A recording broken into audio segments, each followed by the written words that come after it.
Selama Perang Dunia II pada tanggal 10 Juni 1944, seorang pria bernama Tenmei Okamoto secara khusus berkunjung ke Ameno-Hitsuku Shrine, kuil Shinto di Narita, Jepang.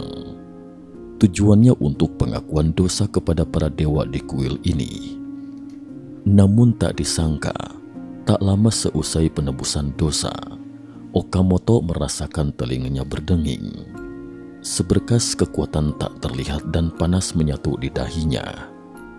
Tangan kanannya tiba-tiba dirasuki oleh kekuatan misterius dan seketika merasakan nyeri yang luar biasa.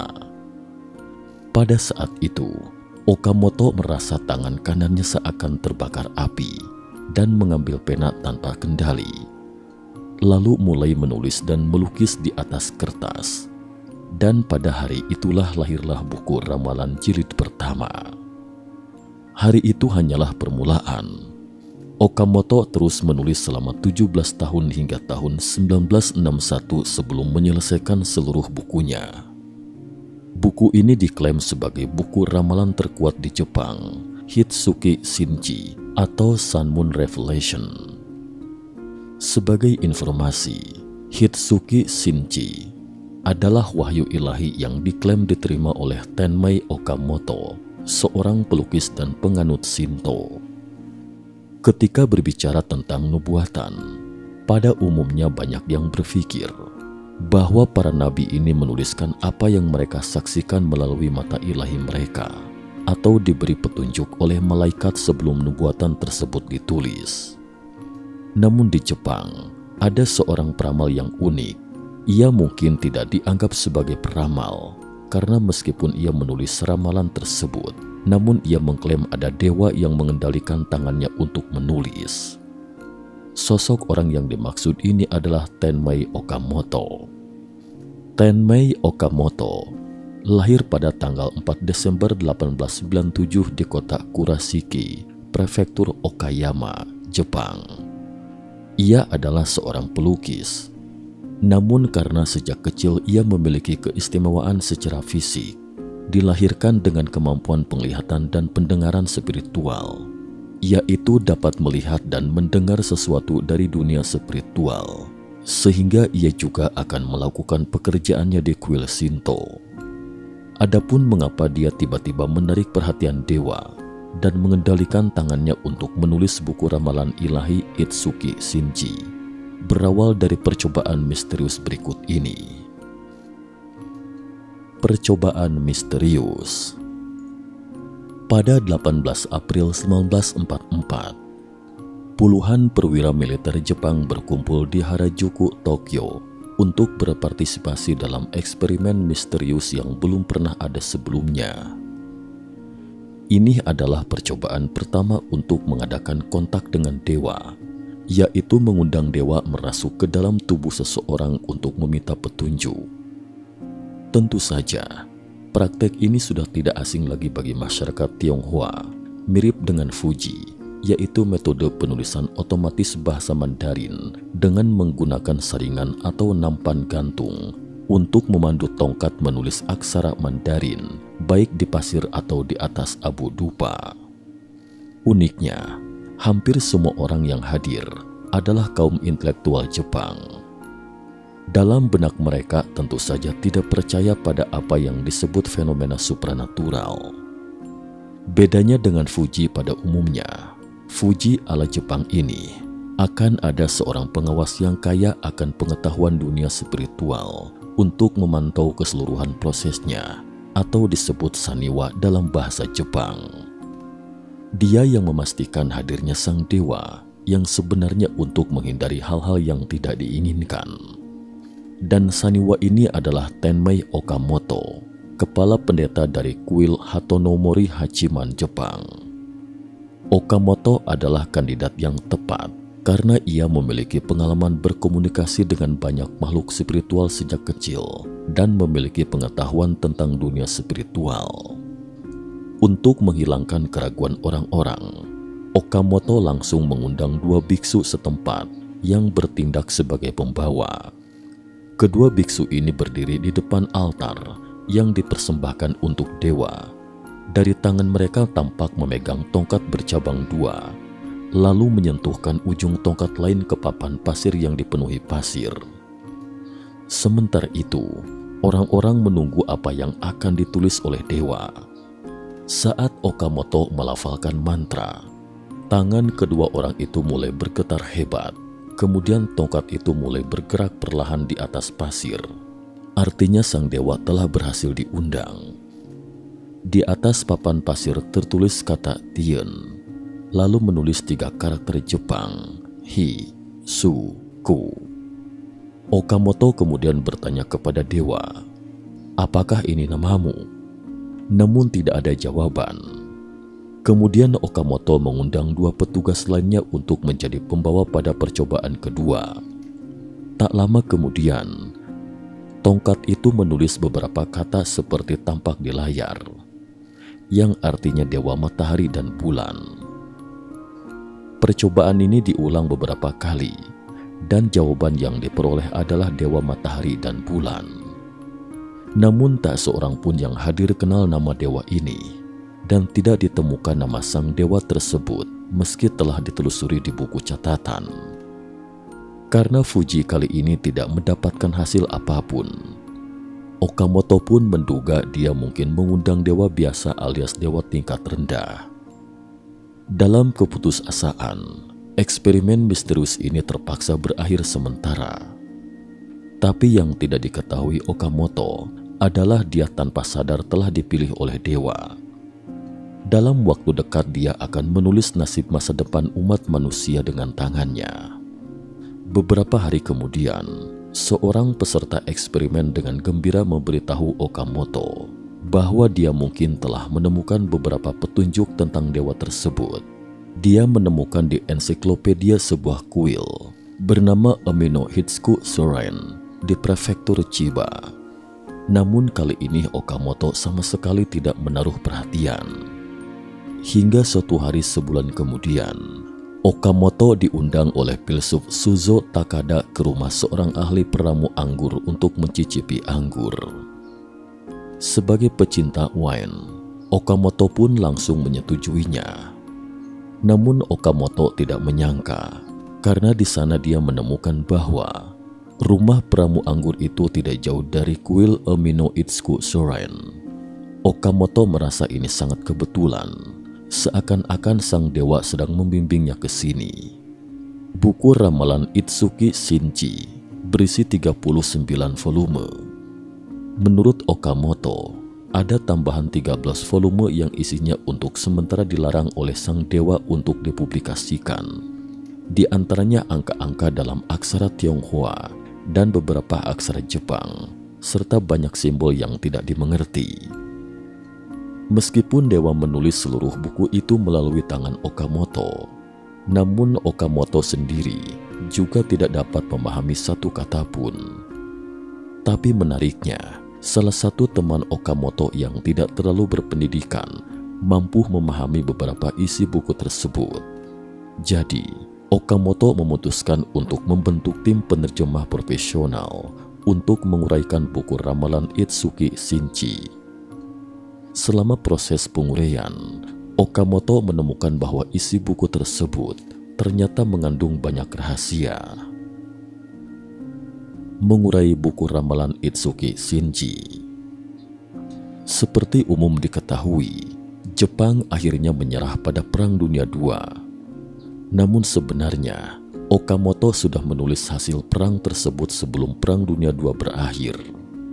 Salah satu isi dalam buku Hitsuki Shinji yang diselesaikan pada tahun 1944 mengatakan seperti ini. Jangan berharap Jerman itu sama dengan Italia, dan juga disebutkan banyak pejabat tinggi akan dianggap sebagai penjahat perang dan menjadi penjahat perang. Jepang akan menderita pukulan besar, Tokyo akan hangus terbakar, Jepang akan runtuh. Orang-orang akan berpikir bahwa tidak ada dewa di dunia, dan Tokyo akan kembali ke kondisi seperti semula. Bersiaplah bahwa apa yang dewa katakan itu akan menjadi kenyataan. Fakta juga membuktikan bahwa hal itu memang terjadi seperti yang tertulis dalam ramalan itu. Konon, buku ramalan ini sudah sangat terkenal di kalangan prajurit Jepang pada saat itu, dan mereka menyebarkannya. Oleh karena itu, banyak tentara yang lebih dulu mengetahui hal ini tidak memilih untuk harakiri atau bunuh diri setelah kekalahan tersebut, sehingga banyak yang menganggap buku Hitsuki Shinji itu sebenarnya telah menyelamatkan para prajurit Jepang. Dan faktanya, Hitsuki Shinji juga menyelamatkan nyawa Tenmei Okamoto, karena selama Perang Dunia II, Okamoto mendengar suara pemberitahuan dari dewa setiap hari selama 3 hari berturut-turut. Okamoto, cepat pergi dari sini. Saat itu, sebagai imam sementara, Okamoto sedang mengurus urusan di kuil Hachiman di Sendagaya, Tokyo. Meskipun Okamoto tidak memahaminya, tapi tak lama kemudian, dia memilih untuk segera mengundurkan diri. Namun tak disangka, bom AS berikutnya mengenai aula utama kuil dan bekas kediaman Okamoto. Pada saat itulah, dia baru menyadari ternyata dewa sedang melindunginya. Tentu saja, buku Hitsuki Shinji tidak hanya meramalkan hasil Perang Dunia II, tetapi juga meramalkan masa depan Jepang. Seiring penafsiran buku ramalan itu, Okamoto menemukan bahwa di dalam buku tersebut disebutkan Jepang akan bangkit kembali setelah Perang Dunia II. Perkembangan ekonominya akan melonjak, namun moralitas orang-orang Jepang akan menurun. Masa depan dunia akan dikuasai dan dihancurkan oleh uang. Dan yang kita lihat sekarang adalah Jepang sebagai salah satu negara maju di dunia. Perkembangan teknologi itu sangatlah cepat. Namun dalam buku tersebut disebutkan bahwa ilmu pengetahuan manusia tidak dapat berbuat banyak, sedangkan ilmu pengetahuan dewa menciptakan segalanya. Jika manusia bisa menemukan ilmu pengetahuan dewa, mungkin sang dewa akan menunjukkan kekuatannya kepada dunia.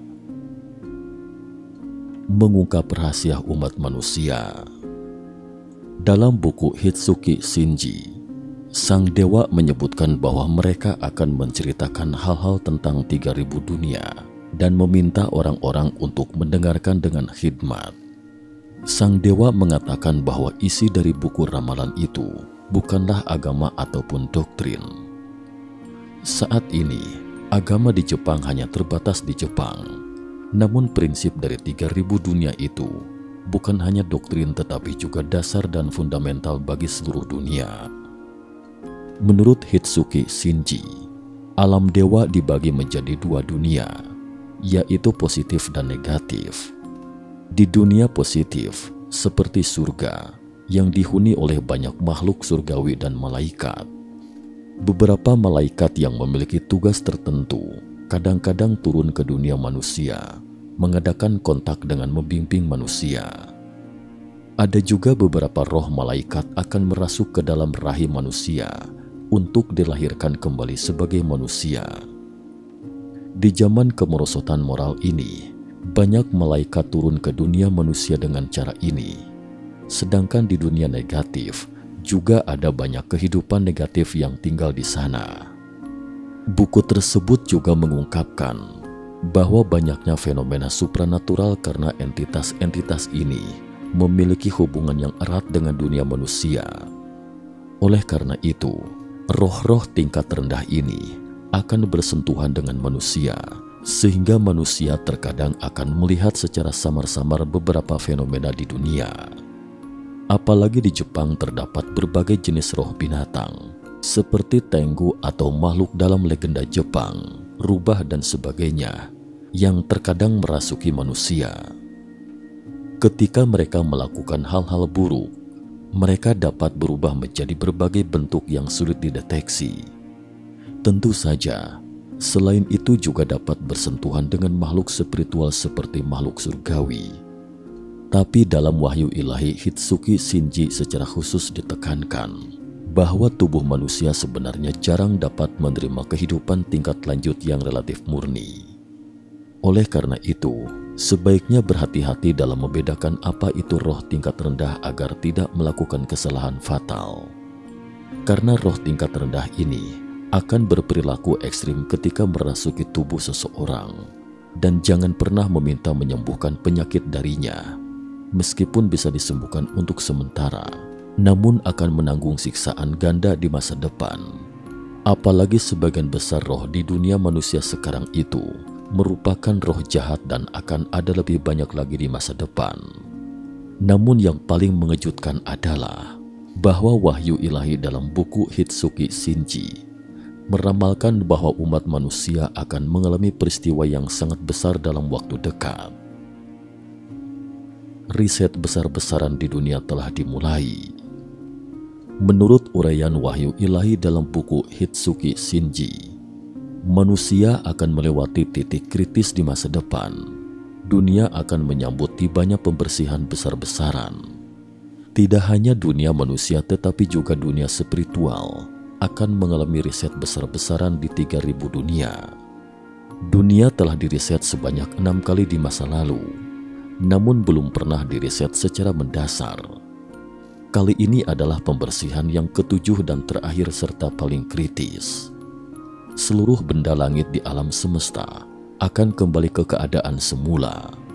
Banyak nabi atau peramal yang diturunkan ke berbagai negara untuk memberitahu umat manusia tentang akhir dunia lama dan tibanya dunia yang lebih baik. Banyak dewa yang tahu bahwa dunia akan menjadi lebih baik dan kembali ke zaman mitos. Tetapi tidak semua dewa mengetahui peristiwa besar di masa depan ini.